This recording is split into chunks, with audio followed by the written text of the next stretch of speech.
আসসালামু আলাইকুম শিক্ষার্থীরা, আশা করি ভালো আছো, সুস্থ সুন্দর আছো। আজকে আমরা তোমাদের বাংলা দ্বিতীয় পত্র ব্যাকরণ বইয়ের পরিচ্ছেদ 31 বাক্যের অংশ ও বাক্যের শ্রেণীবিভাগ পড়ব। বাক্য আমরা সবাই মোটামুটি পড়েছি। তো বাক্যে অনেকগুলো অংশ থাকে এবং বাক্যের শ্রেণীবিভাগও থাকে, সেগুলোই জানব। এক বা একাধিক শব্দ দিয়ে গঠিত পূর্ণ অর্থবোধক ভাষিক একককে বাক্য বলে। আমরা ছোটবেলা সহজভাবে যেটা পড়েছি, এক বা একাধিক শব্দ দিয়ে গঠিত পূর্ণ অর্থবোধক শব্দকেই বা মনের ভাবকেই বাক্য বলে। এখানে কিন্তু ভাষিক একক আবার বোঝানো হয়েছে, বলছে যে ভাষিক একককে বাক্য বলে। বাক্য দিয়ে বক্তার মনের ভাব সম্পূর্ণ প্রকাশিত হয়, যেমন সজললতা বই পড়ে। এটি একটি পূর্ণ মনের বাক্য প্রকাশ পেয়েছে। এটি একটি বাক্য। 5টি শব্দ দিয়ে গঠিত এই বাক্যে বক্তার মনের ভাব পুরোপুরি প্রকাশিত হয়েছে। এই ও কিন্তু একটা পদ, 1টা 2টা 3টা 4টা 5টা। এই পদ বা শব্দ বাক্যে অন্তর্গত, বাক্যে ব্যবহৃত প্রত্যেকটি শব্দই এক একটি পদ, এবং এখানে 5টা শব্দ বা 5টা পদ রয়েছে। এই 5টা পদের বা শব্দের পরিপূর্ণ যোগে মানুষের মনের ভাব পুরোপুরি প্রকাশ পায়। মনের এই ভাব প্রকাশকেই কিন্তু বাক্য বলা হয়। বাক্যের মধ্যে স্থান পাওয়া প্রত্যেকটি শব্দকে পদ বলে। এই যে বাক্যের মধ্যে স্থান পাওয়া প্রত্যেকটি শব্দই এক একটি পদ, ও একটি পদ। এদিক দিয়ে পদ হলো বাক্যের একক। পদ কি? পদ হচ্ছে বাক্যের একক। রূপতত্ত্ব অংশে শব্দ শ্রেণী নামে বাক্যের এই পদ বিভাজনকে উপস্থাপন করা হয়েছে।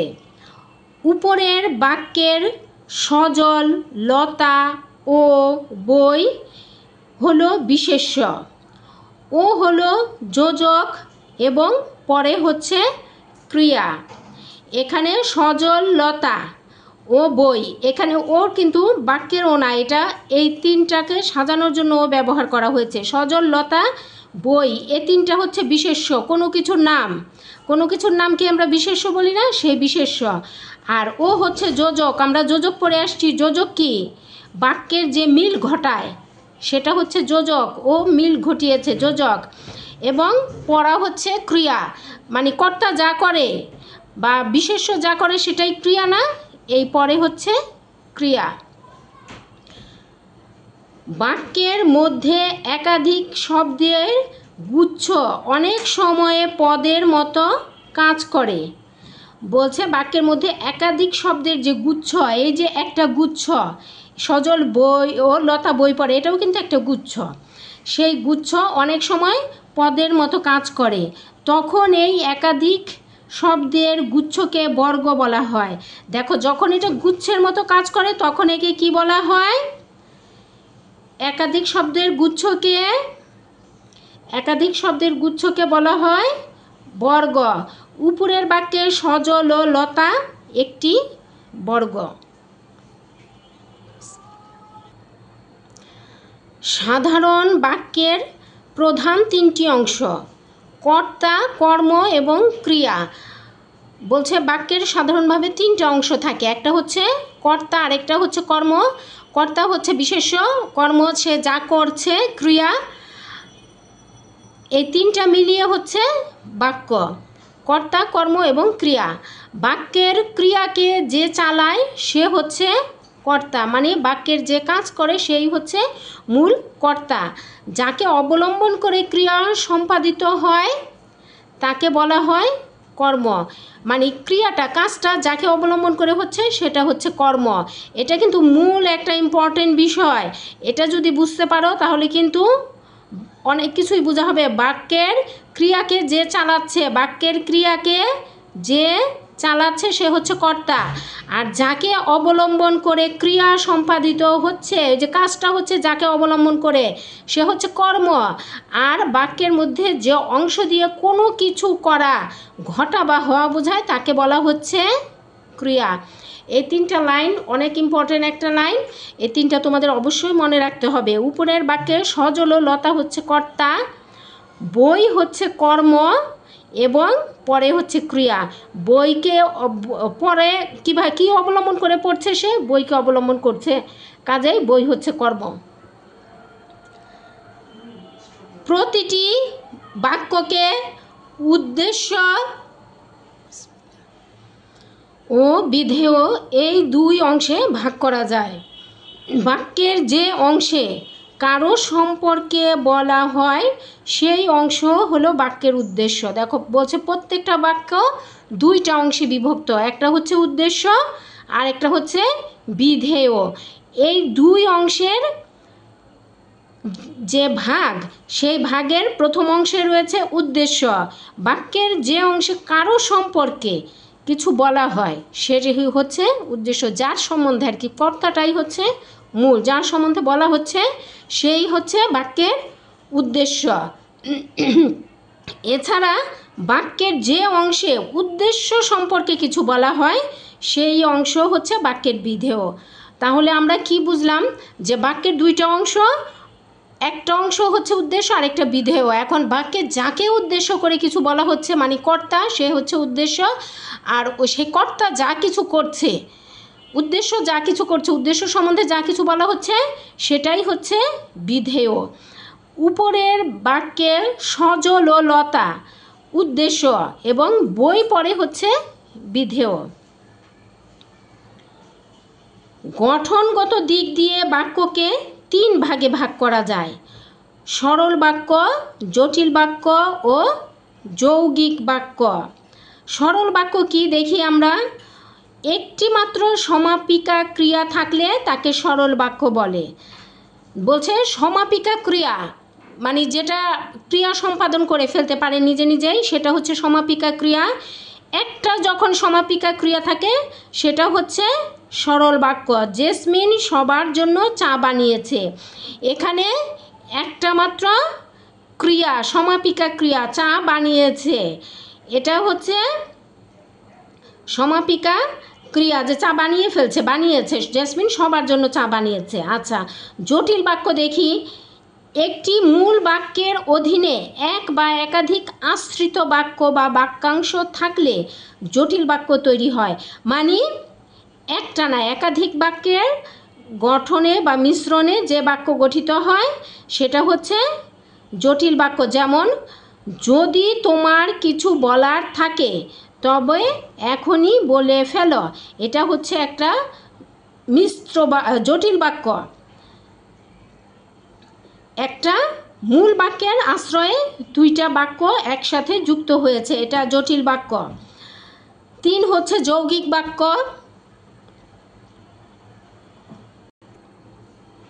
3 নম্বর যৌগিক বাক্য এক বা একাধিক বাক্য বা বাক্যাংশ যোজকের মাধ্যমে যুক্ত হয়ে যৌগিক বাক্য গঠন করে। এখন বলছে যোজক লাগবে এখানে, ওখানে কমা দিয়ে বাক্য গঠিত হয়েছে। জটিল বাক্যে কমা দিয়ে বাক্য গঠিত। দেখো তো, যদি তোমার কিছু বলার থাকে কমা দিয়ে, এখানে ও এবং আর অথবা কিন্তু কোনো শব্দ ব্যবহৃত হয়েছে হয় নাই। এখন যোজক শব্দ হচ্ছে ও এবং আর অথবা কিন্তু যদি, এই সমস্ত হচ্ছে যোজক শব্দ। এই শব্দগুলো দিয়ে যদি বাক্য, দুইটা বাক্য একসাথে হয় তখন সেটাকে বলা হবে যৌগিক বাক্য। এক বা একাধিক বাক্য বা বাক্যাংশ যোজকের মাধ্যমে যুক্ত হয়ে যৌগিক বাক্য গঠন করে। যেমন, রহমত রাতে রুটি খায় আর রহিমা ভাত খায়। এখানে আর হচ্ছে যোজক শব্দ, যোজকের মাধ্যমে রহমত রাতে রুটি খায়, রহিমা ভাত খায়, এটা যুক্ত হয়েছে।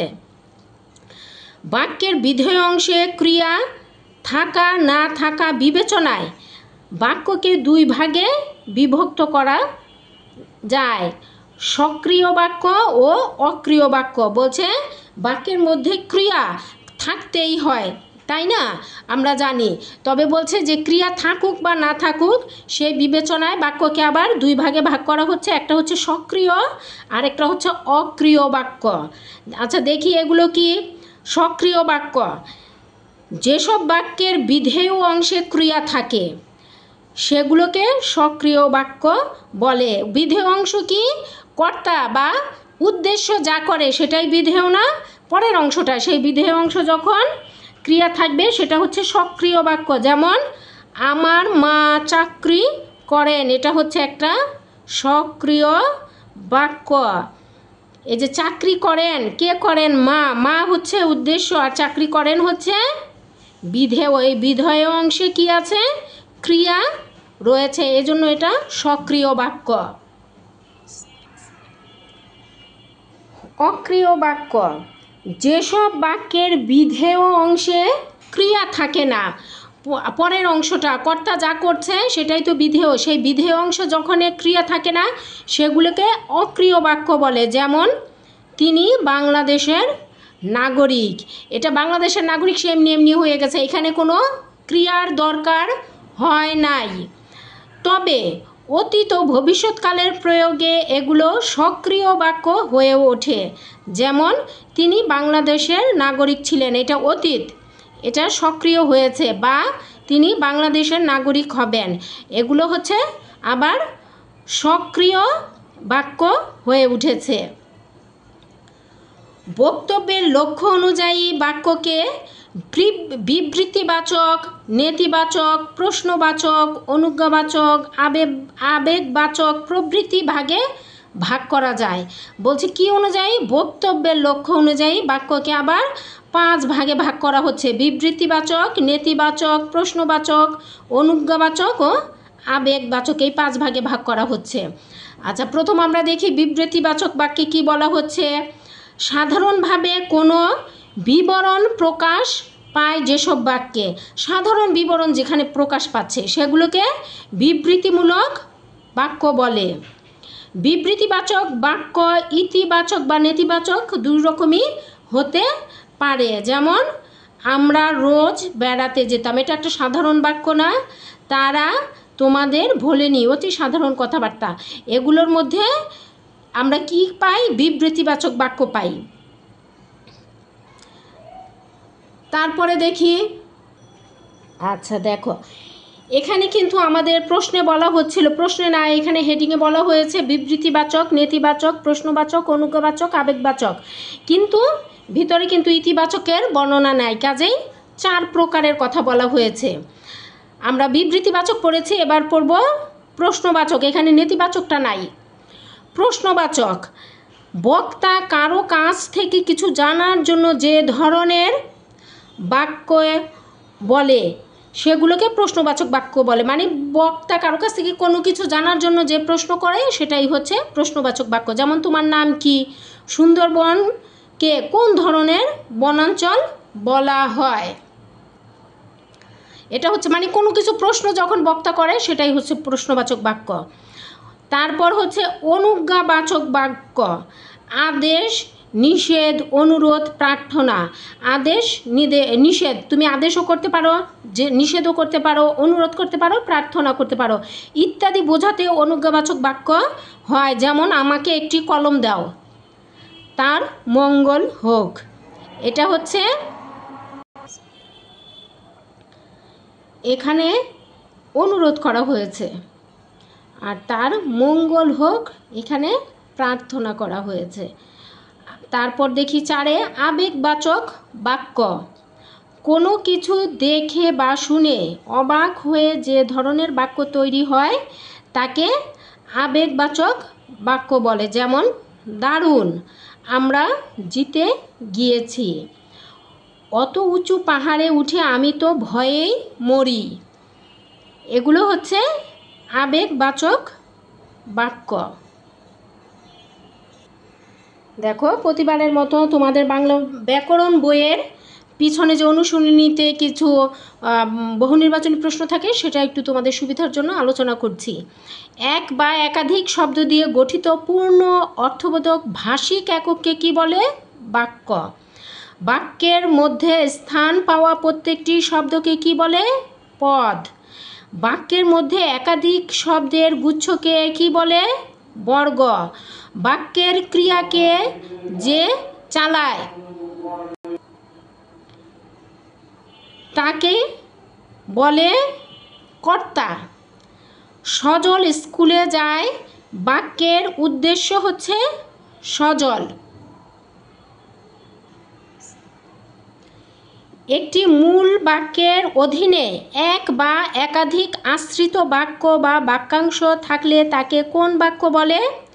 জটিল বাক্য। এক বা একাধিক বাক্য ও বাক্যাংশ যোজকের মাধ্যমে মিলে যে বাক্য হয় তাকে কি বলে?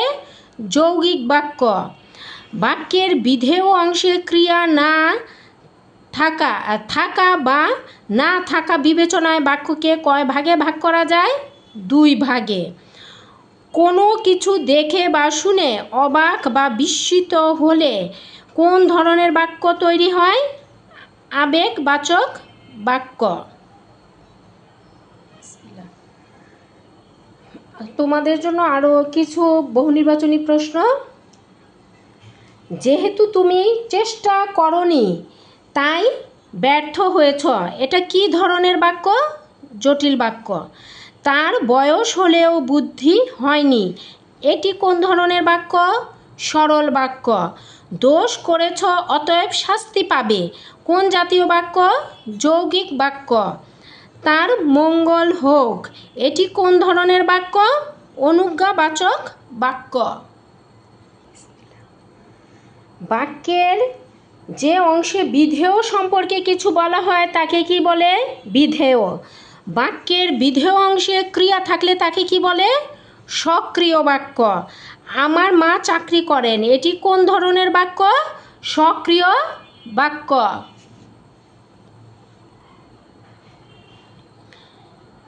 পদকে বাক্যের কি বলা হয়? একক। সাধারণত বাক্যের কয়টি অংশ থাকে? 3টি। বাক্যের অংশগুলো কি কি? কর্তা, কর্ম এবং ক্রিয়া।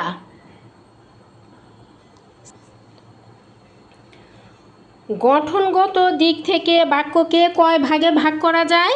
3 ভাগে। গঠনগত দিক থেকে বাক্যের ভাগগুলো কি কি? সরল বাক্য, জটিল বাক্য, যৌগিক বাক্য। তিনি বাংলাদেশের নাগরিক, কোন বাক্যের উদাহরণ? অক্রিয় বাক্য। তিনি বাংলাদেশের নাগরিক হবেন, কোন জাতীয় বাক্য? সক্রিয় বাক্য। শিশুটি ফুটপাতে ঘুমাচ্ছে, বাক্যে কোন ক্রিয়া উপস্থিত রয়েছে? অকর্মক ক্রিয়া। আমরা রোজ বেড়াতে যেতাম, কোন ধরনের বাক্য? বিবৃতিবাচক বাক্য। তোমার নাম কি? কোন জাতীয় বাক্য? প্রশ্নবাচক বাক্য।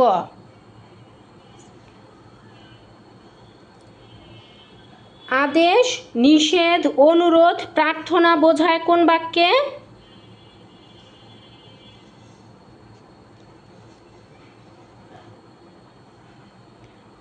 অনুজ্ঞাবাচক বাক্যে। দারুণ, আমরা খেলায় জিতে গেছি, কোন জাতীয় বাক্য? আবেগবাচক বাক্য। যাকে অবলম্বন করে কর্ম সম্পাদিত হয় তাকে কি বলে? কর্ম বলে। শেষ হলো আমাদের আজকের ক্লাস। আশা করি সবাই বুঝতে পেরেছ। সামনে তোমাদের পরীক্ষা, তোমরা কিন্তু প্রচুর পড়বে, পড়াশোনার কোনো বিকল্প নাই। সবাই ভালো থেকো, সুস্থ থেকো। সহজে পড়া শিখিকে সাবস্ক্রাইব করো, বন্ধুদের মাঝে শেয়ার করো। সবাইকে ধন্যবাদ। আসসালামু আলাইকুম।